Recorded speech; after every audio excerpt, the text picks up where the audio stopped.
I spent 18 months developing a groundbreaking cybersecurity system capable of predicting and neutralizing attacks before they even began. Titan Tech seemed like the perfect place to bring it to life. Well-funded, innovative, and equipped with all the resources I needed. But what I didn't realize was that CEO Brandon Holt had a very different plan. Wait until my project was nearly complete, then steal it. My name is Maya Lin, and until yesterday I was the lead AI architect at Titan Tech. I had left a stable, high-paying job at Microsoft to join this promising startup, bringing with me years of expertise and an idea I believed could revolutionize the cybersecurity industry. My creation, Sentinel Shield, was named after the ever-vigilant guardians in mythology. It could identify attack patterns before they fully materialized, generating adaptive defenses in real time. For a year and a half, I poured everything into this project, working 80-hour weeks to build Sentinel Shield from the ground up. Brandon would occasionally stop by my lab, making small talk, reviewing progress reports, and flashing that signature corporate smile, the kind that never quite reached his eyes. "Brilliant work, Maya," he'd say. "The board is ecstatic about your progress." 3 days ago, I reached a critical milestone. Sentinel Shield successfully intercepted and neutralized a highly sophisticated cyber attack simulation, all without human intervention. Not only did it work, but it exceeded expectations, identifying vulnerabilities I hadn't even explicitly programmed it to detect. The AI was learning, evolving. Excited by the breakthrough, I immediately scheduled a meeting with Brandon to present the results. His assistant Rachel squeezed me in for a brief 15-minute slot the next afternoon. When I arrived at his office, I found not just Brandon, but also the company's legal counsel, Andrea Fields, waiting for me. "Have a seat, Maya." Brandon gestured to the chair across from him, his expression unreadable. "Andrea's just here as a formality." Something in his tone made my stomach drop. I sat down, gripping my laptop, ready to showcase the demo. "Before we discuss Sentinel Shield," Brandon continued, sliding a document across the table, "we need to address some concerns about your employment agreement." Andrea cleared her throat, her voice devoid of emotion. "Section 14.3 of your contract states that any intellectual property developed using company resources belongs exclusively to Titan Tech." I nodded, already anticipating where this was going. "I'm aware of standard IP clauses, but Sentinel Shield was conceptualized long before I joined Titan Tech. I have documentation proving that." Andrea barely blinked. "While you may have had a basic idea, the fully functional system was developed here, on Titan Tech's time, using Titan Tech's resources." Brandon leaned forward, the pretense of friendliness dropping. "Let's be honest, Maya. Sentinel Shield belongs to Titan Tech. The board believes your compensation package is more than fair for your contribution." I frowned. "Compensation package?" He gave a thin smile. "Your contract includes a success bonus. You'll receive a one-time payment of $300,000 once Sentinel Shield launches. That's more than generous by industry standards." The words hit me like a punch. $300,000 for a system that would be worth billions, for 18 months of relentless work, for my research, my innovation. Brandon, oblivious to my growing fury, continued. "Tomorrow, I'll be presenting Sentinel Shield to our biggest investors. We expect to secure an additional $75 million in funding. After that, we'll officially announce Titan Tech's groundbreaking new cybersecurity solution." I stared at him, my hands tightening into fists. "You're firing me." Andrea sighed. "We're transitioning you out, effective immediately. Of course, with your bonus. Congratulations, Maya." Brandon smirked, a predator who had cornered his prey. "Your employment is officially terminated." But what he didn't realize was that I had anticipated this betrayal. And Sentinel Shield? Let's just say I had coded in a little surprise. The legal team confirmed its Sentinel Shield belonged to Titan Tech under my contract. I should have fought back, threatened legal action, caused a scene. But instead, a strange calm settled over me. They expected resistance. They were prepared for it. What they didn't know was that I was prepared, too. 6 months ago, I discovered that Brandon had accessed my secure development server after hours. Nothing had been taken, but the intrusion set off an alert I had embedded in the system. From that moment, I began building safeguards. Not just to protect Sentinel's shield from external threats, but from internal ones too. I nodded, keeping my expression neutral, and handed over my laptop. Of course, Mr. Holt, I said smoothly. Good luck with the investor demo tomorrow. Security escorted me back to my office, watching closely as I packed my personal belongings into a cardboard box. I left the building badgeless, carrying that box like every other corporate cast-off. But unlike most, I wasn't leaving empty-handed. I smiled to myself, thinking about the special piece of code I had embedded into the presentation, set to activate exactly 10 minutes into the demo. That night, I didn't panic. I didn't scramble for revenge. Instead, I ordered takeout, watched a few episodes of a mindless sitcom, and waited. At exactly 9:30 p.m., my phone rang. It was Rachel, Brandon's assistant. He wants to see you, she said without preamble. I glanced at the clock. It's almost 10 o'clock. He says it's urgent, she replied. A car is already on its way. 40 minutes later, I was back at Titan Tech, escorted into the sleek conference room. Brandon sat alone at the head of the table. His usual polished, confident demeanor was gone. His tie was loosened, his hair a mess, and the veins in his temple were visible from where he had run his hands through his hair repeatedly. Fix it, he snapped the moment the door closed behind me. I took my time settling into a chair, deliberately slow.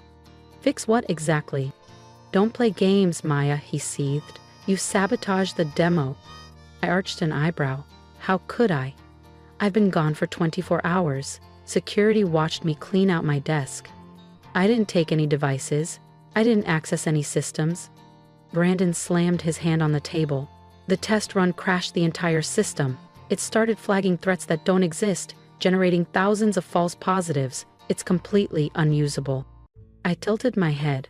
Sounds like a technical issue, I said, feigning innocence. Have you tried turning it off and on again? His face flushed an angry red. This isn't funny. We have 12 major investors coming tomorrow. There's $75 million on the line. Your investors, I corrected. Your system now. Brandon took a deep breath, forcing himself to regain composure. When he spoke again, his voice took on that same smooth, persuasive tone that had convinced so many, including me, to trust him. Look, perhaps we were hasty yesterday, he said. I'm prepared to discuss a more equitable arrangement, co-creator credit, a larger compensation package, maybe even some equity. I leaned back in my chair. What exactly happened during the test run? Brandon hesitated, debating how much to reveal. The system turned on itself. It started identifying Titan Tech's own network components as threats. Then it started generating reports, hundreds of them, documenting what it called internal ethical breaches. I couldn't help but smile. Sentinel Shield is designed to identify threats, Brandon. All threats. His expression darkened. What did you do? I didn't sabotage anything, I said simply. Sentinel Shield is working exactly as designed. It's an AI system that learns and adapts to protect networks from malicious activity. During development, I fed it case studies of cyber attacks, including cases where the threat came from inside organizations. Brendan's face drained of color. You taught it to spy on us. I taught it to recognize threats wherever they originate. Understanding dawned in his eyes. The system wasn't malfunctioning. It had identified Titan Tech itself as a security risk. Or, more specifically, him. Brandon's expression hardened. You can't prove any of that. I leaned back, keeping my face neutral. I don't need to. Sentinel Shield had been documenting everything for months. Every unauthorized access, every copied file, every modified document. It was all neatly compiled in the reports it generated, complete with timestamps, access logs, and recorded keystrokes. The silence that followed was profound. Brendan stared at me, the anger in his eyes slowly giving way to something more calculating. What do you want? I folded my hands on the table, full recognition as Sentinel Shield's creator and primary architect, 50% ownership of all related patents and intellectual property, a board seat to oversee its ethical implementation, and $10 million in compensation for your attempt to push me out. His jaw clenched. That's extortion. No, I corrected smoothly. That's negotiation. Extortion would be me sending those reports directly to the investors and the SCs. Brandon exhaled sharply, glaring at me for a long moment. Then, slowly, his shoulders slumped in defeat. The system, he said, voice tight. Can you fix it before tomorrow's demo? Sentinel Shield doesn't need fixing, I said. It just needs proper authorization protocols. Right now, it's flagging unauthorized commands because its creator, me, was removed from the authentication chain. I reached into my pocket, pulled out a small flash drive and set it on the table between us. This contains a proper authentication update that will resolve the immediate issues, I said. Consider it a good faith gesture toward our new partnership. The contracts can be drawn up tomorrow. Brandon stared at the drive, then at me. And if I refuse? Then Sentinel Shield remains broken, I said simply. Your investor demo fails, and those internal ethical breach reports find their way into some very interested hands. For a moment I thought he might argue, but then, with a resigned exhale, he reached for the flash drive. You planned this all along, he muttered. I smiled. No, I corrected. I hoped it wouldn't be necessary. But after finding you in my secure server 6 months ago, I built in protections for the system and for myself. His eyes narrowed. How did you know I'd try to cut you out? I stood, picking up my bag. I didn't, I admitted. But Sentinel Shield is designed to recognize patterns and predict threats before they materialize. I gave him a pointed look. I guess some of that rubbed off on its creator. The next morning, I arrived at Titan Tech as the newly appointed co-founder and chief technology officer. Brandon introduced me to the investors with a smile that never quite reached his eyes. The demo proceeded flawlessly. Sentinel Shield neutralized every simulated attack thrown at it with elegant precision. One investor, clearly impressed, turned to Brandon with an eager question. Amazing system, what inspired its development? Brandon hesitated just long enough for me to enjoy the moment. Then, with barely concealed reluctance, he answered. It was actually Maya's brainchild, her vision from the beginning. Titan Tech just provided the environment for that vision to flourish. I smiled, stepping in to field technical questions. As I spoke, my phone buzzed with a notification. Sentinel Shield authentication restored. Threat neutralized. System integrity restored. Creator protections active. The AI was learning faster than I'd anticipated. It had recognized a threat, neutralized it, and safeguarded its future, just as designed. 3 months later, Sentinel Shield had its first commercial implementation, preventing a major cyber attack on a global banking network. The incident, which could have resulted in an estimated $340 million in damages, instead solidified Sentinel Shield as the gold standard in cybersecurity. Brandon and I maintained a professional relationship. He focused on business development, where his skills were genuinely valuable. I led technical innovation, where my expertise was irreplaceable. We were not friends, and we never would be. But we had reached an equilibrium that worked. Sometimes I wondered if I could have handled things differently, taken legal action, fought it out in court. But in the end, I had built something too powerful to be stolen, and I had ensured that no one, not even Brandon Holt, would ever control it without me. Brandon's attempted betrayal had revealed something far more important than just corporate greed.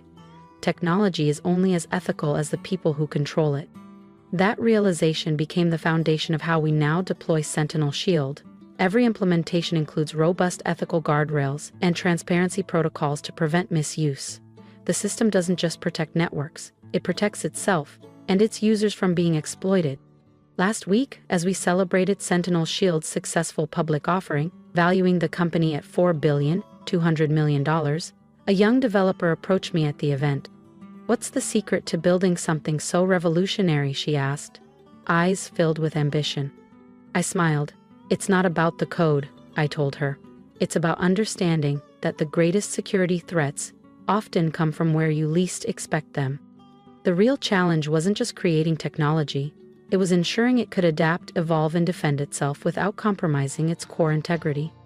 Build systems that can recognize threats, adapt to them, and neutralize them while maintaining their ethical foundation, I said. The developer nodded thoughtfully.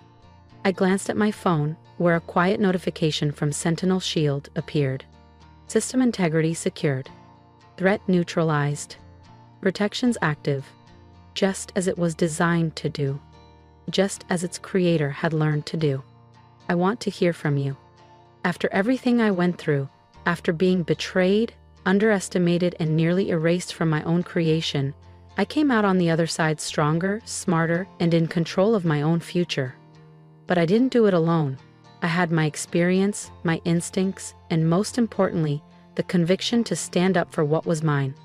So, tell me, what would you have done in my place? Would you have fought back legally, taken the company to court, or walked away and started over? Do you think I made the right call in turning the tables on Brandon and securing my place at Titan Tech? Leave a comment. I want to hear your thoughts, your advice, and even your own experiences with workplace betrayals and standing up for yourself. But more than that, I want you to take something valuable from this story. If there's one lesson I've learned, it's this: you have to protect what you build. Whether it's your career, your ideas, or your personal boundaries, you are your own first line of defense. Never assume that others will act in good faith just because you do. Prepare for the worst, but position yourself for the best. Think about your own life. Are there places where you need to set boundaries, demand recognition, or protect your work? Maybe it's in your job, a personal relationship, or even a project you've poured your heart into. Whatever it is, don't let someone else take credit for what you built. So, here's my challenge to you. Stand up for yourself, share your thoughts, leave a comment, and let's start a conversation about protecting what's ours.